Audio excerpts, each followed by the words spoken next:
unified debate with the Fees Office, the accounting department of the House of Commons, about whether he should charge £2,250 for fitting a corner seat in his constituency.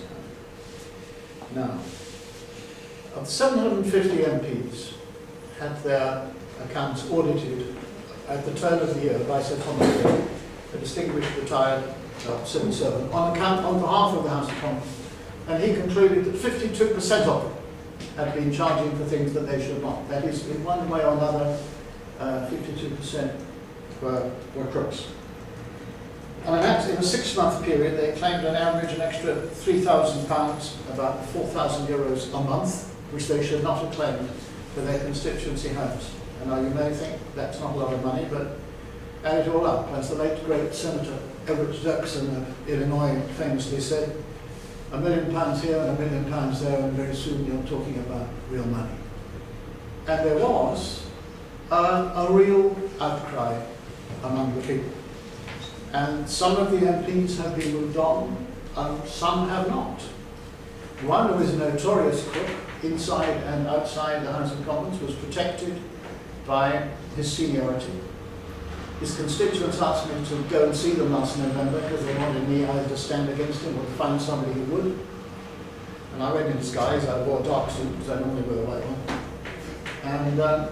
And I said, okay, he's a tough one to move, but if I stand, will any of you be with me? They said, well, no, we can't do that. It's more than our jobs and our families, because this guy had constructed a whole network of obligation which bound his constituents to him, often on immigration cases by ties of obligation.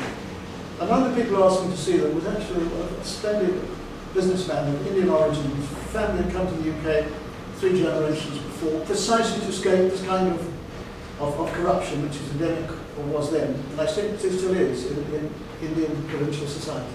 And now it is taking root in a British city. Right, lessons. And I think this applies to us. First of all, politics is too important to be left to the politicians. It is their parliament, it is our parliament. Our MPs represent us, but are not representative of us. They ignore us. They ignored us on the issue of going to war in Iraq in 2003. Power does tend to corrupt. So is influence. And I asked myself, why should this be? And I think there's a sense of entitlement. And in the latest book, because I tried to be self-critical, and I found this in myself. I found I was feeling this. I wrote, part of the problem was the disease of Westminsteritis, that sense of entitlement which comes with being a big shot in the community. I looked in the mirror and saw it in myself. MPs become proprietary about the places they represent and take a reasonable pride in them, even if they're only there for a single term. They are tempted to see themselves as the chief citizens of their constituencies. They are VIPs with a mandate. Whether they care to take it or not, they have a place of honour at the mayor-making, the May Day ceremony, the Remembrance Day parade, the charity ball, the flower show, the Gooseberry Festival, the ploughing match, the Christmas pantomime, the Fire Brigade Open Day, the high school prize giving, and all the other public events of the capital, and so on and so on. And then I asked myself, because I was a kind of a test case, I asked myself, here am I, unexpectedly a member of Parliament, member of the Mother of Parliament, God help us. Can I survive in politics without telling a lie? I got on fine for the first 4 weeks. Then, in the 5th week, my local newspaper, which had broadly supported my opponent in the campaign, the journalists sympathised with me or claimed to, they called me up and they said, well, how are you enjoying being an MP? Well, the truthful answer was I was absolutely miserable. I thought I'd made the biggest mistake in my life. I hadn't yet found my feet in the House of Commons. I didn't yet know what a right honourable and daring gentleman was. And I was finding it was like the first day of a particularly difficult boarding school, sort of Hogwarts.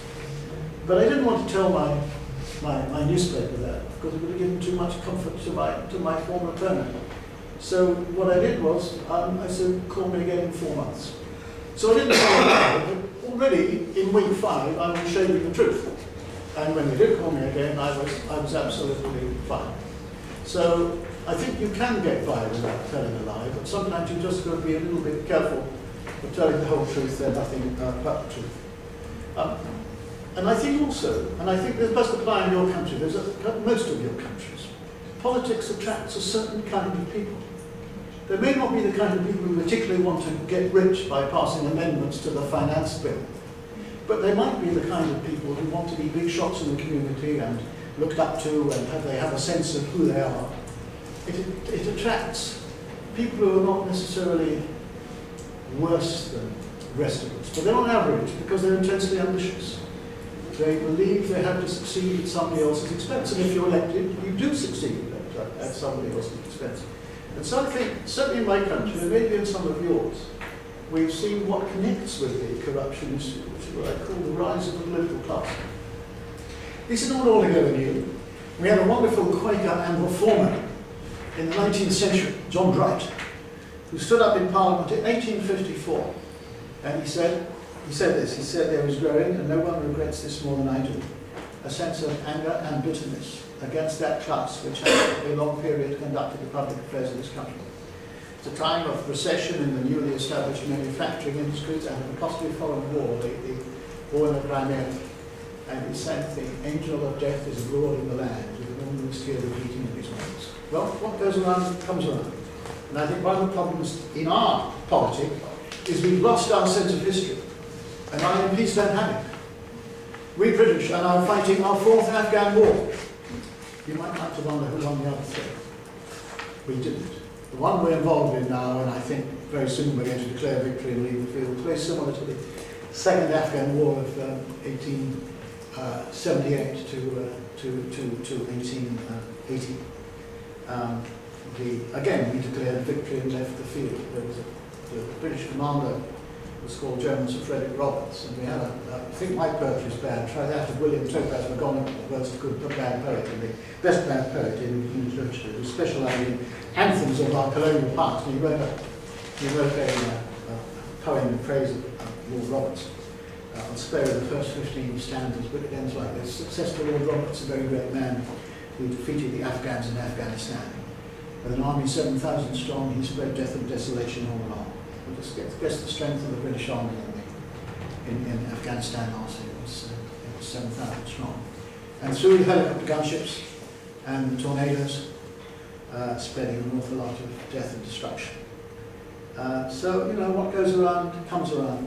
And I think the lack of a sense of history among the political class leads the political class to take wrong decisions. I've heard Tony Blair's Downing Street described as a history of treason. That's very, very serious. There's not a regiment in the British Army which does not have Mesopotamia, Iraq, and Afghanistan on its battle lines. Where have we been in the last 10 years? Mesopotamia and Iraq. So I think there are kinds of corruption which reach beyond dipping into the public pot and enriching yourself. There are kinds of corruption which involve being no end of a fellow and enjoying the public attention and being a bit of a celebrity and the chief person in your constituency and all the respect and the deference that goes with it. This is why they hang on to their limousines and their dispatch boxes and the symbols of power. Lesson number 2. Corruption always comes with a cover story. No one ever thinks of themselves as enriching themselves at the public expense. Any of you with any experience of embezzlement will know that the internal working of the mind goes something like this. Well, I applied for I asked for a pay rise to which I was manifestly entitled, so I was turned down because I'm Jewish. This again is a sense of entitlement. MPs tend to think of themselves as underpaid public servants, and they have quite a large sense of who they are. So there is this feeling that they make the rules, they police the rules, the rest of us should just go away. Lesson 3: corruption is both individual and it's collective. I don't think there are nearly always accomplices. In the case of the MP's expenses scandal, one of the accomplices was the Fees Office, the House of Commons accounting department, which should have been checking the claims. but increasingly seems to have been inviting the MPs to write themselves cheques and indeed advising MPs on how they could maximise their allowances. And the other set of accomplices was the House of Commons authorities, the then Speaker Michael Martin, he's spoken of not very admirably in my book. When he was elected in October 2000, I was an MP at the time, and I actually proposed somebody, Richard Shepherd, an old-fashioned Tory, who would have made a much better speaker. And we knew then in 2000 the reputation of the House of Commons was at stake. What happened? The Speaker Michael Martin and the MPs around him, senior MPs, moved heaven and earth, spent a lot of money on lawyers to try and prevent the Freedom of Information Act applying to MPs and their expenses and allowances. I think they had a sense of what was going to come up. And they did pass a measure in the House of Commons, which then went to the House of Lords, and in the House of Lords they couldn't find a single peer who was willing to sponsor it. Now the House of Lords has its own problems. But this book, and most of the scandal has been a bit about the House of Commons, because that is the people's chamber, and it's easier for us to remove them. I was outside the House of Lords at the height of the scandal, chatting to a policeman I know, and a couple of young Australian tourists came up, and seeing the grandeur of the place, one of them said, "Excuse me, mate, is this a church?" I said, "No, it's not a church, it's a den of thieves." And I said, "There's another den of thieves next to it, even worse." But the House of Commons Commission and the Speaker, they then redacted the expense, which means they edited it, and the edited version that appeared in the paper with great pages blacked out themselves contributed in the sense that the members had a and the scandal only came out because the details, and it couldn't have happened before the age of the computers, because everything was on a computer disk. All the exchanges with the fees office, all the details of every expense. And the Daily Telegraph, they were finally auctioned for about £70,000, which is very cheap checkbook journalism. And the Daily Telegraph, which is a high Tory newspaper, dealt with it in an exemplary, fair fashion, without fear or favour to one side or the other. So I think another lesson from this scandal and other scandals is that the press has a vitally important role to play. Now, again, I don't recommend the United Kingdom press as a model to follow. We do have 8 vigorous, nationally competing papers, but we also have a concentration of power in a few groups, notably that of Rupert Murdoch, who owns the Times, the Sunday Times, the Sun. He's got about a third of the circulation sort of locked up and has a political agenda. And the election we just had in May is the first one in 20 years of which he cannot claim some ownership of the result. It was not won by the Sun, it was won by the people. And as a result, we have our first coalition government, serious coalition government in living memory. Now, most political scandals, and my experience of these goes back to Watergate in 72 to 74 in the United States, they come in 2 halves. First of all, there's the scandal, then there's the attempt to cover it up. And the cover-up only serves to draw attention to the gravity of the scandal, because these are people who know their careers are over. And I think the problem here, certainly in my country, is we are dealing with careerists. We certainly do in the sense of the rise of the political class. We have increasingly MPs with no real-world experience who come from the House of Commons from the ranks of being special advisors or junior operatives within political parties. And this leads them to be extremely obedient to the bidding of the whips. They won't rebel, even over an issue as important as the war in Iraq. Because if they do win the disfavour of the whips and are then marginalised and deselected, they are literally unemployable because they don't have a proper job to go back to. So the rise of the political class is part of it. Lesson 5, I would say, it is always work in progress. It's right, it is usually 2 steps forward and 1 step back. It can be 1 step forward and 2 steps back, because the institutions and the individuals and the parties who are threatened will find ways of getting back at you, and I'm sure we all know examples of this. it is always a case of the little platoons against the big battalions. But we have the people on our side. When Elizabeth Filkin was in effect dismissed by the House of Commons, she got thousands of letters of support from ordinary people who saw that she was being set up. And it is extraordinary to me the extent to which the political class seems to lack common sense, as in the MP's expenses. The key principle to me, I invented something called the Knutsford Guardian principle. The Knutsford Guardian was the main weekly newspaper in the constituency.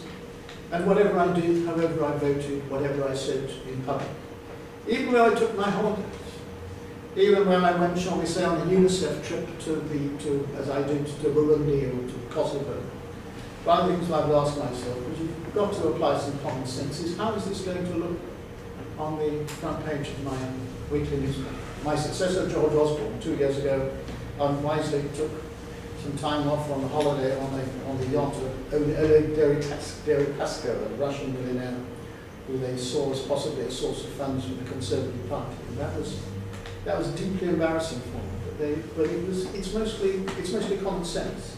You know, how's it going to look? Let me deal here with the argument. I promise I'll stop soon and take some questions from you. Let me deal here with the argument of relativity. Those who say, well, we're only enriching ourselves because, well, everyone's at it, you know, this is just the way the game's played.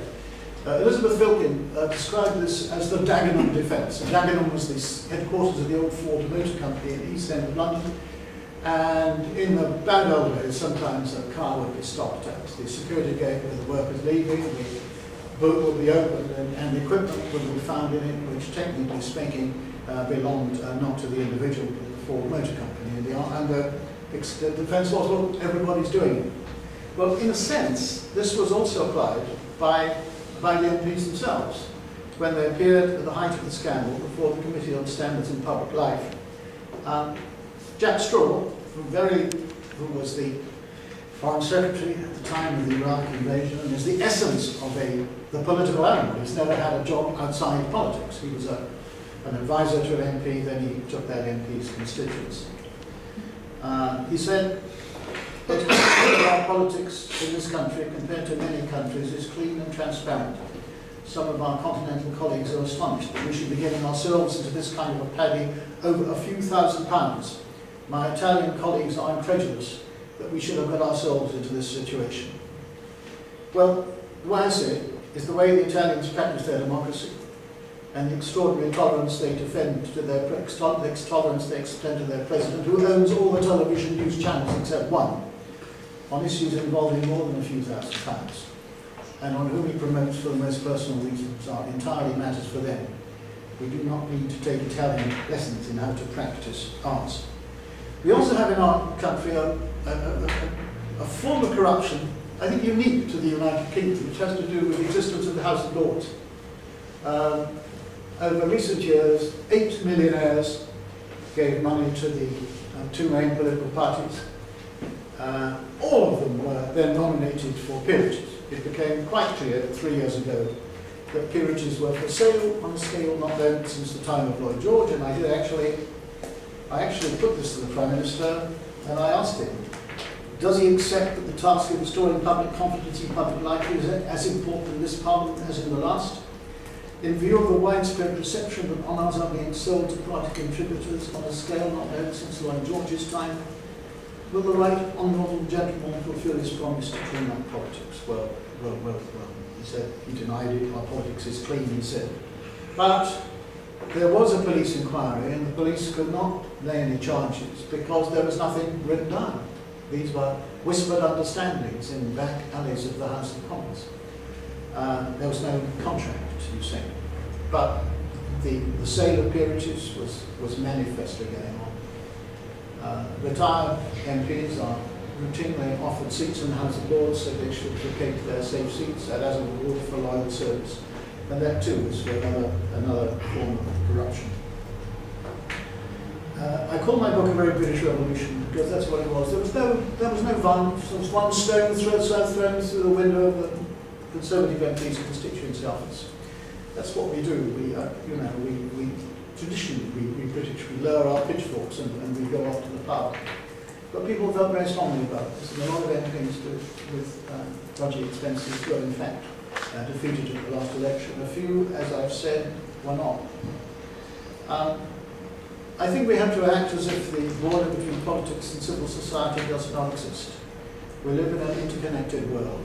We are threatened by forces that were unimaginable 10, 15 years ago. Nuclear proliferation, wars of climate change, wars for natural resources, great tides of refugees sweeping across the borders of failed states, especially in Africa. I'm off to Yemen next month, where tens of thousands have come over in rickety boats, and we don't have many, to a country almost as poor as Somalia, where they come from. From the north coast of Africa to the islands of the South Mediterranean, to the west coast, to the Canary Islands. We live in a time of, I don't think I dare get into black swan events, maybe I won't. Maybe I will. We live in a time of black swan events. What I mean by black swan events that are sudden, unpredictable, and catastrophic. They are called black swan events. This comes from actually military theory.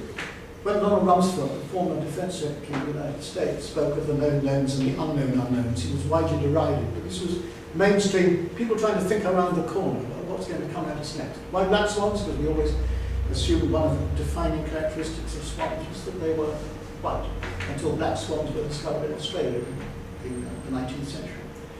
So what this says is, just because something has never happened before, doesn't mean that it can't happen. The 9/11 attacks were black swan events.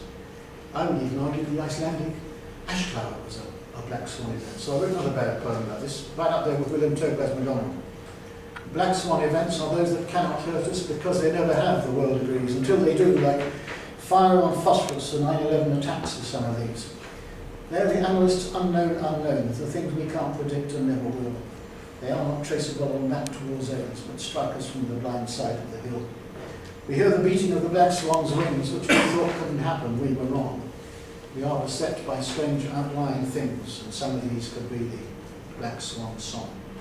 So what I'm arguing is that we live in times of such danger, internationally, globally, that we really do need elected representatives of the highest quality to deal with these new challenges.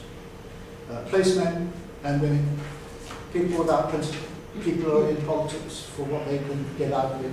They're the last ones we need. I'm not arguing that all politicians are corrupt. Many are not.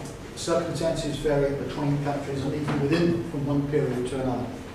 But there is a tendency to corruption which goes with the acquisition of power and the rise of the political class. The House of Commons, it's a kind of fortress. Its emblem is actually a portcullis. It sort of keeps the people out. It is a very symbol of that chasm between the political class and the rest of it. This, I think, is the value of an outsider, the local hero, and Elizabeth Filkin was a local heroine. Somebody who comes out of civil society, as you do, and in your different ways, you take on corruption. What I would argue, please don't never lose your sense of humour doing it. It's much better to see yourselves not as taking on corruption, but as promoting integrity. You look on the bright side, and you will be ridiculed. Somebody wrote a book about my Bazaar campaign and said it wasn't so much a campaign as a pub crawl with attitude. And a humorist got to work at me, and I was depicted as being a sort of a Don Quixote figure on a clapped out on a horse with a saucepan on my head instead of a helmet. The guardians of our politics in all our countries are not the politicians. They are the people.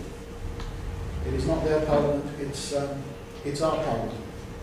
Let me just quote a poem I quoted extensively in the course of my rather bizarre campaign. It's from one of my favourite authors, a guy called G.K. Chesterton, very English.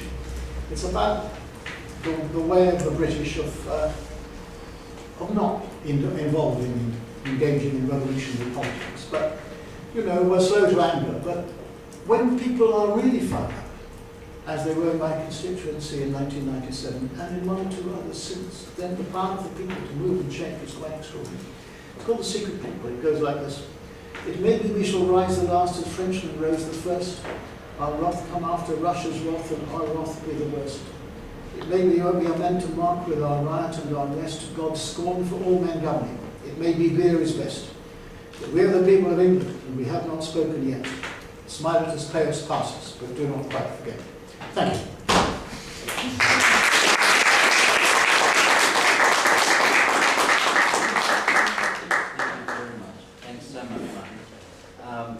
There's a number of points that I've jotted down that I'd like to tease out if there's any opportunity, but please let me throw it up to the floor for any questions from the floor. Please, Satu. I'm Satu from India, and our parliamentary system is completely based on the British parliamentary system, and much of what you've said currently exists in India.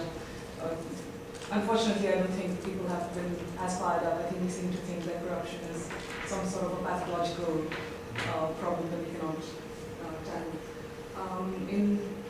2 years ago, I was working with an organization which worked to provide information support to members of parliament. And in the 2 years that I worked there, I interacted with a few MPs. And one problem that I heard voiced very often in personal interactions with them was that they did not have an idea of what their role was exactly. And interacting with bureaucrats, civil servants, we found that MPs and bureaucrats basically did the same role, which was an executive role, as opposed to MPs looking at policy making. So they completely wanted to establish this network where they could give benefits to their constituents, as opposed to looking at them as entitlements which the citizens were anyway supposed to receive. But establishing this sort of relationship of giving tangible benefits and thereby getting goals.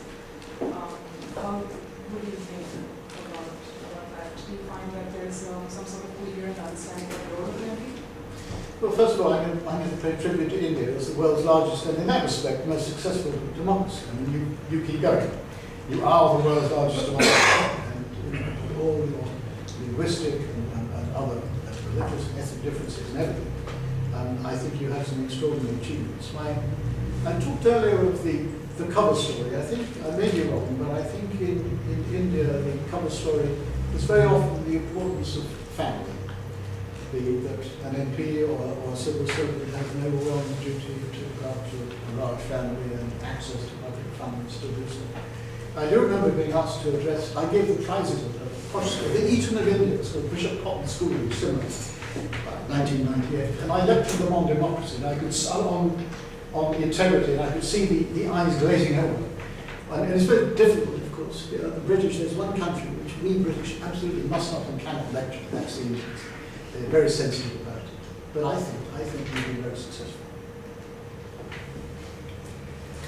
I think that corruption is a global phenomenon, and no society is even suffering, no society is still suffering, and it's growing. So, and it seems at this point very difficult to eradicate it. So, what can be done to make it at a tolerable limit? So in my own country, the levels of corruption have risen and fallen. Government was fairly uncorrupt at the time of Gladstone. He insisted on paying even for his own postage stamps. After the Great War, a period of CEUs in which titles were bought and sold on an extravagant scale, there was almost too late to carve forward. We found in recent years that there was a tide of what we call sleaze in the early 90s, and the people responded against that. Sometimes people call me an anti-sleaze campaigner, and I tell them, well, in that case, I'm a failed anti-sleaze campaigner because it's worse now than it was then. But the people's revulsion against the expenses scandal has meant that MPs have had to put their own house in order. Their expenses are now